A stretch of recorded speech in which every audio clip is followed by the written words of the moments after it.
Mesdames et messieurs, bonjour, je suis content d'être avec vous ce soir. Je me présente, je suis le docteur Jean-François Ferrieux. Je suis médecin à Aix-en-Provence, ce qui explique que je ne peux pas être présent parmi vous ce soir, dû à mes obligations médicales. Je suis aussi, évidemment, pour ceux qui me connaissent, un habitant du village de Vécéjoux, dans lequel j'ai passé évidemment toute mon enfance, mes parents aussi, mes arrière-grands-parents, mes arrière-arrière-grands-parents, et on peut aller remonter comme ça très très loin. C'est pour vous dire, je suis très attaché à notre pays de Saint-Pardoux et de la Corrèze en général. Ce que je vais vous dire ce soir, c'est que le projet éolien, au départ, tel qu'il m'avait été présenté assez vaguement, ne m'avait pas tellement enthousiasmé. Mais bon, j'avais dans l'idée que c'était des éoliennes de, je sais pas, 50-60 mètres de haut, mises très très loin, au fin fond des chauds, enfin bon. Et en fait, je m'aperçois que ce sont des objets de 220 mètres de haut, c'est colossal. 4 au minimum, et vous savez que dès qu'on va signer, si on signe, ça va monter rapidement à 12 ou 14.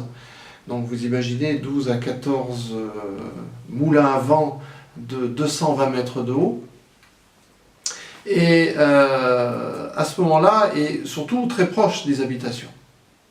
Et c'est là que, en tant que médecin, je suis quand même obligé d'intervenir. Donc ce que je vais vous dire, c'est vraiment le côté médical, ce à quoi vous allez vous exposer. Et que vous allez vous exposer non pas pendant 10 minutes, non pas pendant un an, mais pendant la durée d'une génération, au minimum. Là, je ne suis pas contre l'écologie, je ne suis pas contre les éoliennes, je suis même un fervent partisan de l'écologie raisonnée, respectueuse. Donc les éoliennes au large, sur l'océan, je veux bien. Les hydroéoliennes sous-marines, c'est bien. Mais dans un pays comme la Corrèze, mettre des moulins à vent de cette taille-là, ça me paraît totalement disproportionné, non respectueux, anti-écologique.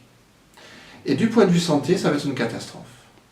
Alors il est décrit depuis déjà de nombreuses années dans le monde entier, Australie, Canada, États-Unis, Suisse, Belgique, etc., une maladie.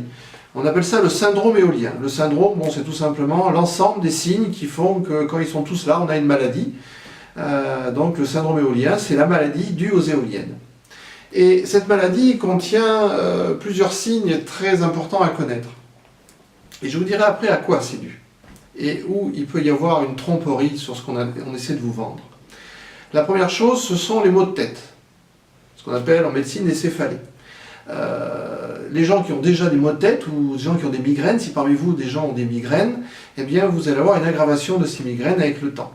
Ceux qui n'ont pas du tout de migraine ni de maux de tête, vous peuvent avoir l'apparition de maux de tête de plus en plus insistants. C'est la première chose. La deuxième chose, c'est peut-être l'élément le plus fréquent et le plus important qui arrive, c'est ce qu'on appelle en médecine les acouphènes.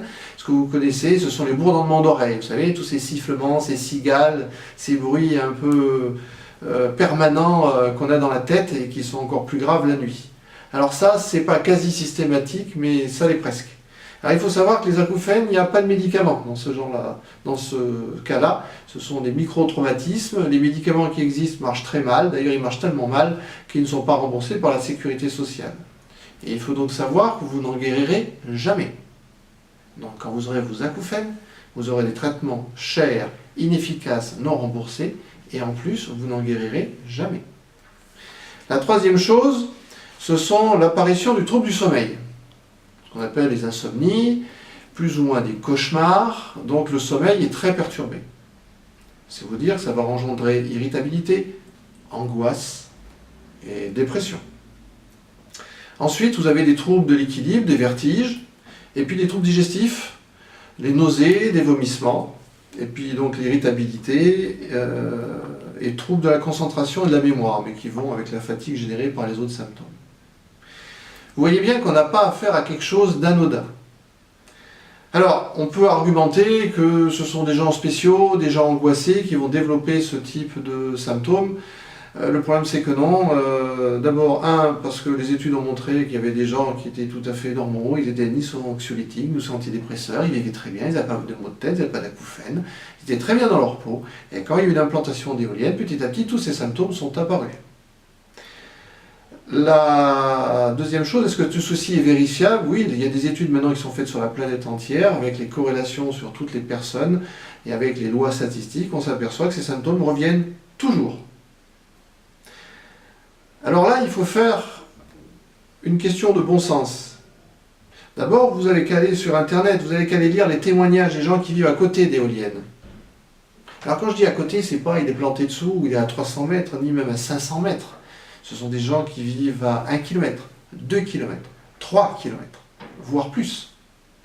C'est pour ça que mettre des éoliennes, c'est peut-être ce que j'appelle une fausse bonne idée. C'est vrai que nos décideurs, les personnes de la mairie, je pense qu'ils sont sincères. Je pense qu'ils pensent faire quelque chose de bien, que ce soit pour l'énergie, que ce soit pour l'écologie, ou que ce soit même pour les finances de notre commune. Mais c'est une fausse bonne idée, parce que massacrer un paysage, massacrer la santé de ses habitants, et cela pour très longtemps, en plus pour des revenus qui sont plus que sujets à caution dans le temps, c'est, à mon avis, une des bonnes raisons d'appliquer ce qu'on appelle le principe de précaution, qui veut que, en cas de doute, ou en cas d'études scientifiques en cours, parce qu'actuellement, il y a plein d'études qui vont être publiées, qui vont corroborer ce que je vous raconte, le principe de précaution veut que l'on arrête et que l'on attende des études et que l'on attende réellement quelle est la distance minimale avec une éolienne de 200 mètres de haut à respecter, et qui, à mon avis, est entre 2 et 3 km. On en est loin parce qu'ils vont les implanter à 500 mètres, par exemple, des cheminots ou des caraboussés. Ce qui veut dire que les habitants qui habitent aux cheminots et aux caraboussés vont devoir probablement déménager. C'est absolument extraordinaire. Sachant en plus que les côtés nocifs des éoliennes sont encore plus marqués aux âges extrêmes de la vie. C'est-à-dire les enfants. Il y a des enfants aux caraboussés ou aux cheminots. Il y a quand même des personnes âgées aux cheminots. Et ça, c'est que ceux qui sont à 500 mètres. Je ne parle pas des autres.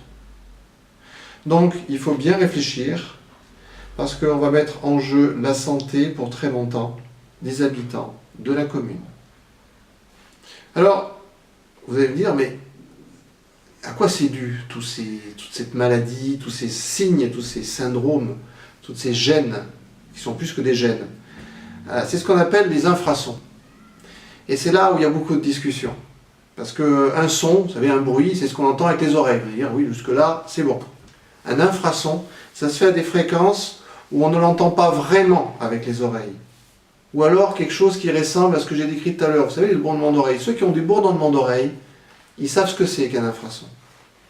Ce sont des fréquences qui sont à la limite de l'audition. Par contre, si l'oreille ne les entend pas, ou pas bien, il y a des animaux qui les entendent. On sait que les chiens les entendent, les baleines les entendent, les éléphants les entendent, mais nous on ne les entend pas.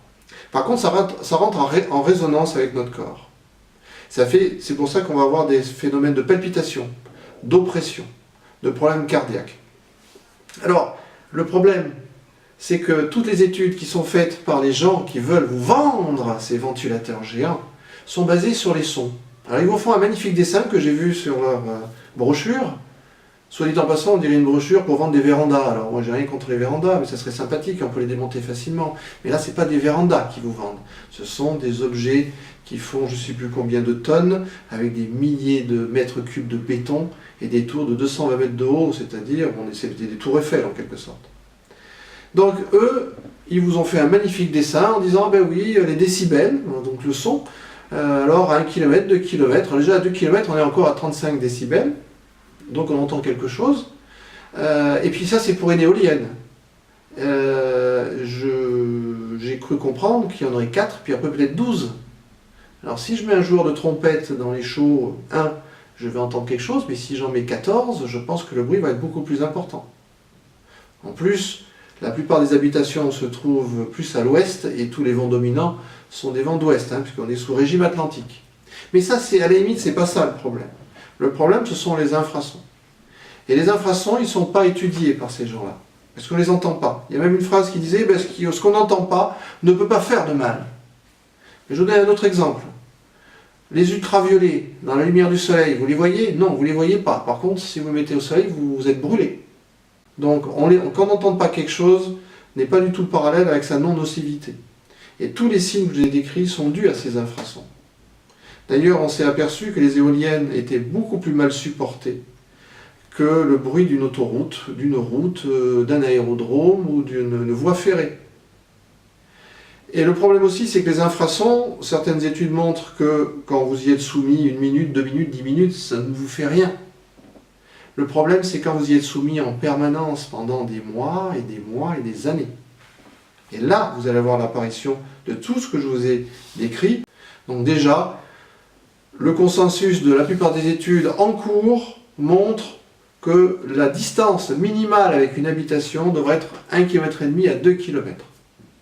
Et pour des engins comme ça, en pleine campagne, de 220 mètres de haut, je pense qu'elles devraient mettre 3 km. Donc le principe de précaution que je demande maintenant solennellement à toutes les personnes qui sont en pouvoir de décision de signer, je leur demande solennellement d'appliquer le principe de précaution. 1. D'attendre que les études en cours finissent par définir quelle est la nocivité et quelle est la distance de précaution minimale à prendre, qui n'est certainement pas de 500 mètres. Que deuxièmement, il est évident que des éoliennes de ce type sont des éoliennes dites industrielles qui sont faites pour les zones industrielles, certainement pas pour des zones agricoles ou des zones dites de détente. Je dois rajouter personnellement, et ça c'est mon opinion personnelle, que 1. Quand des amis viennent me voir avec séjour, la chose qui les frappe le plus, qui les subjugue le plus, qui leur plaît le plus, c'est ce silence, cette sérénité. Eh bien, vous allez mettre en l'air ce silence et cette sérénité qui est peut-être l'argument, je dirais, écologique, c'est-à-dire de qualité de vivre, la vraie écologie de notre région. La deuxième raison, c'est les chaux. Les chaux sont une zone, je dirais, fragile écologiquement. D'ailleurs, je crois même qu'une partie était sous protection, on avait un régime spécial. J'aimerais bien savoir où on en est, parce que soit il a été enlevé des éoliennes, alors là c'est de l'anti-écologie. Et j'ai remarqué aussi qu'une des éoliennes serait implantée sur un lieu sur lequel se trouve ce que nous on appelait le Rogrand, ce que d'autres appelaient la Roche-Chauffée, qui est une espèce de gigantesque table qui devrait être étudiée par les archéologues, parce que j'ai toujours eu l'impression que c'était la table supérieure, par exemple, d'un dolmen, qui est un lieu un peu particulier, puisque la Roche-Chauffée, la Roche-Chauffade, etc., qui est un lieu, pour moi, même magique. Eh bien, vous allez me mettre 1500 tonnes de béton là-dessus, avec une hampe de 220 mètres de haut, qui va faire des bruits de chuintement là-dedans. Ça, je le refuse. Je demande aussi solennellement qu'il y ait une étude du site, qui pour l'instant est bien cachée par la végétation. Je pensais un jour qu'on allait la dégager pour la remettre en valeur, et qu'il n'est certainement pas question de toucher à un patrimoine de ce type. Et il faut bien réfléchir que les chiffres de 1500 tonnes de béton, de ferraille et de poids et de 1000 tonnes, c'est à multiplier in fine par 12 ou 14. Avec dégradation du terrain sur des distances de part et d'autre qui sont gigantesques. C'est-à-dire que les chaux sont, je dirais, massacrés et ravagés pour probablement une période d'au moins 50 ans, si ce n'est définitivement. J'ai aussi une autre chose, j'ai lu la brochure attentivement, la brochure qui est digne, je vous dis, de vendre des vérandas, mais pas des objets de ce genre, c'est que la Corrèze avait des moulins à vent. Ben oui, nous connaissons les moulins à vent en Corrèze, c'est ce qui a marqué. Nous avons utilisé l'énergie éolienne, la preuve, il y en a encore un, je ne sais plus où, j'ai oublié le nom. Le problème, c'est que c'est totalement mensonger. J'ai regardé les registres et les vieilles cartes de Corrèze et les registres des moulins en Corrèze. Il y en avait un il y a 150 ans, il en reste un là, donc au maximum il y en a plutôt deux en Corrèze. Parce que je ne sais pas si ça vous a échappé, la Corrèze est un pays hydraulique. Il y avait 500 à 600 moulins à eau en Corrèze. L'exception qui confirme la règle, ça a été un voire deux moulins à vent en Corrèze. Et ils vous présentent ça comme on était un pays de moulins à vent. Alors moi, je suis du Midi, je suis du pays d'Arles et d'Alphonse Daudet. C'est vrai que là, il y a des moulins à vent, je comprends. Mais en Corrèze, mettre des moulins à vent, eh ben c'est, je sais pas, c'est comme si vous voulez mettre des parapluies dans le Sahara. C'est incompréhensible. Si vous voulez mettre des éoliennes hydrauliques, À ce moment-là, nous avons plein de rivières, nous avons tous ces vieux moulins à eau qui dérivaient l'eau pour ne pas gêner les poissons, et on peut faire en effet des turbines comme ça. Là, je suis tout à fait d'accord. D'ailleurs, en Corrèze, il y a des barrages, hein, il n'y a pas des éoliennes. Donc je crois qu'il faut, les éoliennes, on les met dans les pays avant, parce qu'en plus, quand les éoliennes ne tournent pas tout le temps, il faut les faire fonctionner à l'électricité. Donc ça va être l'électricité qui va venir d'où? Ça va être l'électricité nucléaire, ça va être l'électricité des barrages, ça va être l'électricité des centrales au charbon qui fabriquent du CO2. Donc là aussi, il y a une tromperie. Et enfin, et ça aussi c'est mon opinion personnelle, pour ceux qui veulent signer quand même si l'état de santé des habitants, bon après tout, ils n'ont qu'à déménager, c'est pas bien grave, que le paysage soit massacré et qu'un milieu écologique disparaisse, pourquoi pas?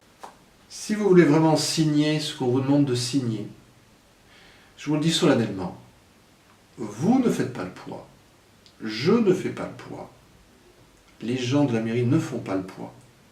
Parce que les gens qui ont fait rédiger ces contrats, ils ont fait rédiger par des juristes spécialisés. Ce qui fait que, in fine, si vous signez, vous ne pourrez pas vous en sortir. La seule chose que je vous demande de faire, si vous voulez signer, malgré tout ce que j'ai dit, c'est de prendre ces contrats. Alors déjà, vous verrez que vous aurez du mal à les avoir. On va vous dire, ah oui, mais attendez, et puis chacun a un différent, enfin c'est très flou, mais enfin, obtenez le contrat qui vous concerne, allez voir un juriste professionnel spécialisé dans ce genre d'histoire, faites-le revoir de A à Z, faites enlever toutes les clauses qui sont là pour vous enfermer dans un système dans lequel vous ne sortirez jamais, mettez à la place des clauses qui sont à votre avantage, et là je ne me fais aucun souci, parce que quand vous aurez fait ça, et que vous présenterez ce type de contrat qui sera à votre avantage, ils ne voudront pas signer. Donc réfléchissez bien, parce que eux, ce sont des professionnels, ils sont là pour vous vendre quelque chose, et après ils iront ailleurs. La plupart des grands problèmes, les scandales qui ont eu lieu, comme l'amiante par exemple, pour ne citer que ça, les plaintes et les maladies des patients ont débuté bien avant que les preuves scientifiques approuvées arrivent. Je crois que cette fois-ci j'étais complet. Je ne veux pas prendre plus de votre temps. Je vous remercie de votre attention. Et je pense que je viendrai en Corrèze bientôt. Et ceux qui veulent me rencontrer, à ce moment-là, je serai à leur disposition pour plus d'informations. Je vous remercie et je vous souhaite une bonne soirée.